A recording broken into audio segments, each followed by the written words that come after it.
রাজনীতিতে ক্ষমতার দম্ভ নয়, বরং মানুষের প্রতি ভালোবাসা, বিনয় ও দায়বদ্ধতাই যে প্রকৃত নেতৃত্বের পরিচয় তা আবারও প্রমাণ করলেন জামালপুর ইসলামপুর উপজেলার চরপুটিমারি ইউনিয়ন যুবদলের যুগ্ম আহ্বায়ক আব্দুল কুদ্দুস খান। জামালপুর থেকে মনির হোসেনের পাঠানো ভিডিও চিত্রে দেখুন বিস্তারিত। আসন্ন জাতীয় সংসদ নির্বাচনে ধানের শীষের মনোনীত প্রার্থী সুলতান মাহমুদ বাবুর পক্ষে শনিবার ৭ ফেব্রুয়ারি সকাল থেকে সারাদিন চর পুটিমারি ইউনিয়নের বিভিন্ন এলাকায় গণসংযোগে অংশ নেন তিনি। এ সময় সাধারণ মানুষের কাছে গিয়ে অত্যন্ত বিনয়ের সঙ্গে ভোট প্রার্থনা করেন এবং কোথাও কোথাও মানুষের পা ধরে দোয়া ও সমর্থন চান, যা এলাকাবাসীর হৃদয় ছুঁয়ে যায়।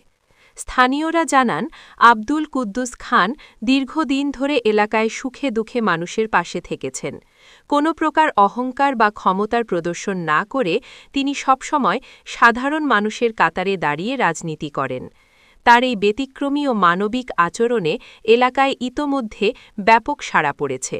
এ বিষয়ে এলাকাবাসী বলেন, আজকের দিনে যেখানে রাজনীতিবিদরা মানুষকে অবহেলা করেন, সেখানে কুদ্দুস খান আমাদের সম্মান দিয়েছেন।